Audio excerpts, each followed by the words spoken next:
Hello students, welcome back to Bosco Campus Vision. In the last session we discussed about credit or debit card payment system. So now we are moving on to the next payment system, that is e-wallet. So in this session we will look into the meaning, types, benefits and the limitations of e-wallet. So e-wallet is a type of prepaid account which is used for transactions made online through a computer or a smartphone. An e-wallet needs to be linked with the individual's bank account to make e-payments. An e-wallet is protected with a password. So നമ്മളുടെ കയ്യിലൊക്കെ വെച്ചേക്കുന്ന പേഴ്സിനെയാണ് നമ്മൾ wallet എന്ന് പറയുന്നത്. So ഇവിടെ E wallet എന്ന് പറയുമ്പോൾ നമ്മുടെ മൊബൈൽ ഡിവൈസിൽ തന്നെ ഒരു ആപ്പ് ഇൻസ്റ്റാൾ ചെയ്തതിന് ശേഷം അതിൽ ക്രിയേറ്റ് ചെയ്യുന്ന ഒരു പ്രീപെയ്ഡ് അക്കൗണ്ടിനെയാണ് നമ്മൾ ഇ വാലറ്റ് എന്ന് പറയുന്നത്. ഇത് നമുക്ക് ഫോണിലോ കമ്പ്യൂട്ടറിലോ നമ്മുടെ ആവശ്യപ്രകാരം ഇൻസ്റ്റാൾ ചെയ്യാവുന്നതാണ്.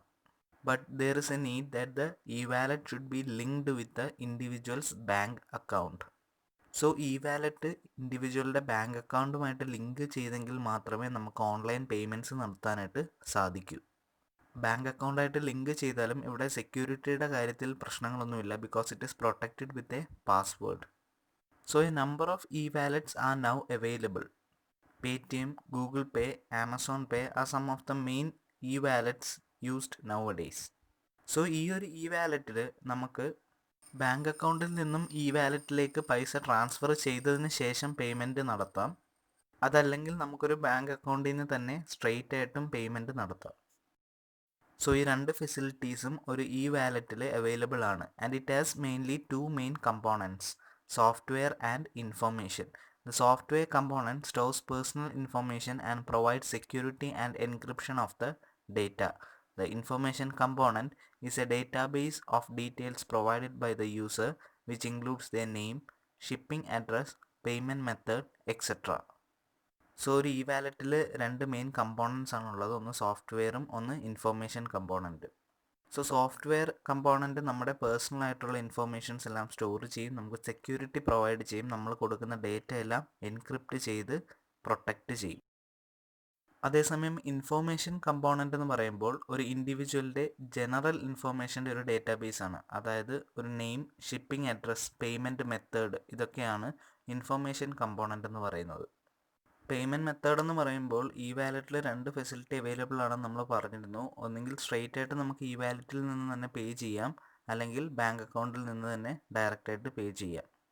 ഇ വാലറ്റിൽ നിന്ന് പേ ചെയ്യണമെങ്കിൽ ഒരു പർട്ടിക്കുലർ എമൗണ്ട് ബാങ്ക് അക്കൗണ്ടിൽ നിന്നും ഈ വാലറ്റിലേക്ക് ട്രാൻസ്ഫർ ചെയ്തതിന് ശേഷം മാത്രമേ നമുക്ക് പേ ചെയ്യാനായിട്ട് സാധിക്കൂ. And e wallet is also known as a digital wallet or electronic wallet. With the help of e wallet one can make payments for groceries, online purchases and flight tickets among others. So നമ്മുടെ ഒരു physical വാലറ്റിൽ നിന്നും പൈസ എടുത്ത് കൊടുക്കുന്നത് പോലെ തന്നെ ഈ വാലറ്റ് ഉപയോഗിച്ച് നമുക്ക് പേയ്മെൻറ്റ്സ് നടത്താൻ സാധിക്കും. So that is all about the basic meaning of an e-wallet. Next we have the different e-wallets. The first one is Paytm. It is one of the largest mobile commerce platforms in India, offering its customers a digital wallet to store money and make quick payments. It was launched in 2010. Apart from making e-commerce transactions, Paytm wallet can be also used to make bill payments, transfer money and avail services from merchants for travel, entertainment and retail industry. So ഇന്ത്യയിൽ തന്നെ develop ചെയ്തിട്ടുള്ള ഒരു ഇ വാലറ്റാണ് Paytm എന്ന് പറയുന്നത്. പേടിഎമ്മിന് തന്നെ ഒരു ഓൺലൈൻ പേയ്മെൻറ്റ്സ് ബാങ്ക് ഉണ്ട്. അതുകൊണ്ട് നമുക്ക് പൈസ സ്റ്റോർ ചെയ്യാനും അതുപോലെ തന്നെ ക്വിക്ക് പേയ്മെൻറ്റ്സ് നടത്താനും ഈ ഒരു ഇ വാലറ്റ് യൂസ് ചെയ്യാം. 2010 പേടിഎം ലോഞ്ച് ചെയ്യുന്നത്. സോ ഇ കൊമേഴ്സ് ട്രാൻസാക്ഷൻസ് അല്ലാതെ ബിൽ പേയ്മെൻറ്റ്സ് നടത്താനും മണി ട്രാൻസ്ഫർ ചെയ്യാനും അല്ലെങ്കിൽ അല്ലാതുള്ള സർവീസസൊക്കെ മെർച്ചൻറ്റിൻ്റെ അവൈൽ ചെയ്യാനും ഒക്കെ പേടിഎം യൂസ് ചെയ്യാം. അല്ലാതുള്ള സർവീസസ് എന്ന് പറയുമ്പോൾ റീചാർജസ് ചെയ്യാം, അതുപോലെ തന്നെ സിനിമ ടിക്കറ്റ്സ് ബുക്ക് ചെയ്യാം, ഫ്ലൈറ്റ് ടിക്കറ്റ്സ്, ബസ് ടിക്കറ്റ്സ്, അങ്ങനെയെല്ലാം നമുക്ക് ബുക്ക് ചെയ്യാനായിട്ട് പേടിഎം വഴി സാധിക്കും. വാലറ്റും ഡയറക്റ്റ് ബാങ്ക് അക്കൗണ്ടും അല്ലാതെ UPI എന്ന് പറഞ്ഞൊരു ഫെസിലിറ്റിയും കൂടി പേടിഎമ്മിൽ അവൈലബിൾ ആണ്. യൂണിഫൈഡ് പേയ്മെൻറ്റ് ഇൻ്റർഫേസ് എന്നാണ്. സോ അതൊരു ഇമെയിൽ ID പോലൊരു ID ആണ്. സോ ആ ID ഉപയോഗിച്ച് നമുക്ക് ഒരാളുടെ അക്കൗണ്ടിലേക്ക് പൈസ ട്രാൻസ്ഫർ ചെയ്യാനായിട്ട് സാധിക്കും. സോ ഇത്തരത്തിലുള്ള എല്ലാ ഫെസിലിറ്റീസും പ്രൊവൈഡ് ചെയ്യുന്ന ഒരു ഇ വാലറ്റാണ് Paytm. Next we have Google Pay. As it is part of the Google ecosystem, they have scaled up their user base really quickly in spite of being a late entrant. With Google Pay, you can send money to friends, pay bills online and recharge your phone. So മാർക്കറ്റിലേക്ക് ഒരു late entrant ആയിരുന്നെങ്കിൽ പോലും പെട്ടെന്ന് തന്നെ ഒരു customer base ഉണ്ടാക്കാൻ സാധിച്ച ഒരു ആപ്ലിക്കേഷനാണ് ഗൂഗിൾ പേ എന്ന് പറയുന്നത്. ഗൂഗിൾ പേയിൽ അങ്ങനെ സെപ്പറേറ്റ് ആയിട്ടുള്ള വാലറ്റ് ഒന്നുമില്ല, പക്ഷെ നമുക്ക് ഡയറക്റ്റ് ബാങ്ക് അക്കൗണ്ടിൽ നിന്നും പേയ്മെൻറ്റ് നടത്താൻ സാധിക്കും. മോസ്റ്റ് കേസസിൽ ഫണ്ട് ട്രാൻസ്ഫർ ചെയ്യാനായിട്ടാണ് ഗൂഗിൾ പേ യൂസ് ചെയ്യാറുള്ളത്.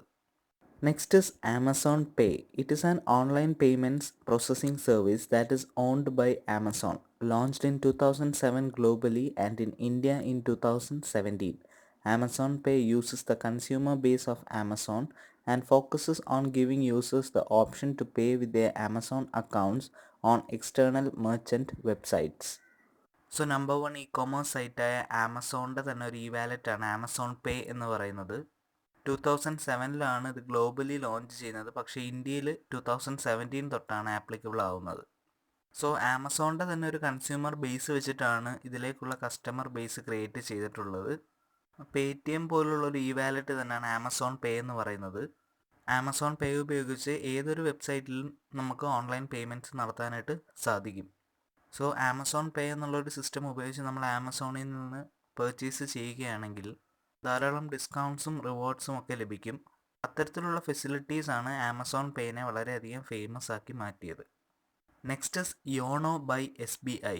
This mobile wallet application was launched by SBI to let users transfer money to other users and bank accounts, pay bills, recharge, book for movies, hotels, shopping as well as travel. The semi-closed prepaid wallet offers its services in 13 languages and is available for non-SBI customers as well. So state bank of India launch ചെയ്ത ഒരു mobile വാലറ്റാണ് you know എന്ന് പറയുന്നത്. So ഇത് ഉപയോഗിച്ച് നമുക്ക് fund transfer ചെയ്യാം, എല്ലാ തരത്തിലുള്ള പേയ്മെൻറ്റ്സും നടത്താം. സോ ഇത് SBIക്ക് വേണ്ടിയിട്ട് മാത്രമല്ല, SBI കസ്റ്റമേഴ്സ് അല്ലാത്തവർക്കും ഈ ഒരു വാലറ്റ് യൂസ് ചെയ്യാം. So these are the 4 main e-wallets used by the customers nowadays. Other than these, PhonePe and MobiKwik has also gained customer preferences recently. Next we have the advantages or benefits of an e-wallet. The first advantage is lower cost. Purchases in stores may no longer require a cashier because the purchasing process becomes as simple as a tap or scan of a mobile device. So ഒരു e-wallet അല്ലെങ്കിൽ online payment facility available ആയിട്ടുള്ള ഒരു ഷോപ്പിൽ ഒരു QR code അവിടെ display ചെയ്ത് വെച്ചിരിക്കും. So അതൊന്ന് സ്കാൻ ചെയ്തതിന് ശേഷം ഡയറക്റ്റായിട്ട് പേയ്മെൻറ്റ് നടത്താനായിട്ട് സാധിക്കും. സോ സാധാരണ ഷോപ്പിലുള്ളതുപോലെ ഒരു ക്യാഷ്യറിൻ്റെ ആവശ്യം അവിടെ വരുന്നില്ല. സോ ആ ഒരു റിക്വയർമെൻറ്റ് കുറച്ചുകൊണ്ട് കോസ്റ്റ് കുറയ്ക്കാൻ സാധിക്കും എന്നുള്ളതാണ് ഫസ്റ്റ് അഡ്വാൻറ്റേജ് എന്ന് പറയുന്നത്. Next is competitive advantage. Digital wallet applications provide a more convenient transaction processing method for customers, giving businesses that utilizing this technology a competitive edge in the market. So കുറേ തരത്തിലുള്ള e wallets available ആണ്. PhonePe, Paytm, Google Pay അങ്ങനെ പലതരത്തിലുള്ള applications ഒക്കെ available ആണ്. പക്ഷേ ചില ഷോപ്സിൽ ചില ആപ്ലിക്കേഷൻസ് അല്ലെങ്കിൽ ചില e-വാലറ്റ്സ് സ്വീകരിക്കില്ല. സോ കൂടുതൽ ഷോപ്പിലേക്ക് അവരുടെ ഈ e-വാലറ്റ് ഫെസിലിറ്റി എത്തിച്ചതിന് ശേഷം ആ ഒരു കമ്പനിയുടെ കോമ്പറ്റിറ്റീവ് എഡ്ജ് ക്രിയേറ്റ് ചെയ്യാൻ അല്ലെങ്കിൽ ഇൻക്രീസ് ചെയ്യാൻ സാധിക്കും എന്നുള്ളതാണ് അതിൻ്റെ ഒരു സെക്കൻഡ് അഡ്വാൻറ്റേജ് എന്ന് പറയുന്നത്.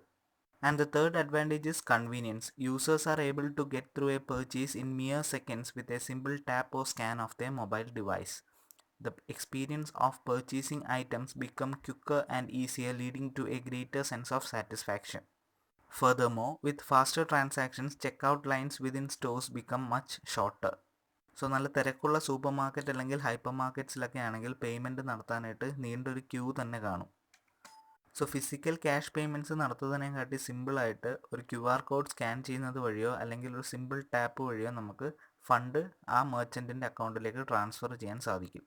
So a convenient form of payment method both to the customer as well as the merchant is another advantage of an e-wallet. Next we have the disadvantages or limitations of an e-wallet. The first limitation is investment. The initial monetary investment for building a digital wallet application is quite large. It requires the initial development of the software, as well as the continual maintenance update and fixes associated with it.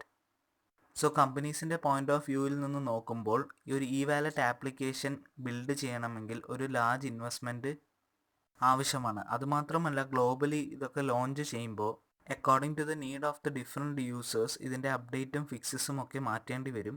So ആ നീഡ്സൊക്കെ consider ചെയ്തുകൊണ്ടാകണം ഒരു software design ചെയ്യുക അല്ലെങ്കിൽ design ചെയ്യേണ്ടത്. So that needs the requirement of A huge investment. Next is supporting technology. There is a requirement of few supporting technologies. In case of digital wallets, they can only function with a corresponding hardware device for each application. So softwares മാത്രം പോരാ, അതിനെ support ചെയ്തുകൊണ്ടുള്ള വലിയ hardware ഡിവൈസസും peripheral ഡിവൈസസും ഒക്കെ ഈ ഒരു സിസ്റ്റത്തിൻ്റെ ക്രിയേഷന് ആവശ്യമാണ്. സോ വലിയ കമ്പനീസിനെയൊക്കെ സംബന്ധിച്ച് ഈ കോസ്റ്റൊക്കെ വളരെ നിസ്സാരമാണ്. പക്ഷേ പെട്ടെന്ന് ഒരാൾക്ക് ഒരു ഇ വാലറ്റ് ടെക്നോളജി ക്രിയേറ്റ് ചെയ്യാനായിട്ട് ഉള്ള ലിമിറ്റേഷൻസ് ആണ് ഈ ഇൻവെസ്റ്റ്മെൻറ്റും സപ്പോർട്ടിംഗ് ടെക്നോളജി എന്നൊക്കെ പറയുന്നത്. And the next disadvantage or limitations is one which affects both large as well as the small companies, and that is security. Companies must ensure that their customers' information is encrypted and well protected. One of the biggest concerns of adopting a digital wallet application is safety and security. So customers അവരുടെ പേഴ്സണലും ഫിനാൻഷ്യലുമായിട്ടുള്ള informations ആണ് reveal ചെയ്യുന്നത്. So it is the duty of the e wallet company to ensure safety to its customers. So if there is any lack of security regarding an e-wallet system, that will be a great limitation or disadvantage to that system. So these are the three main disadvantages or limitations of an e-wallet system.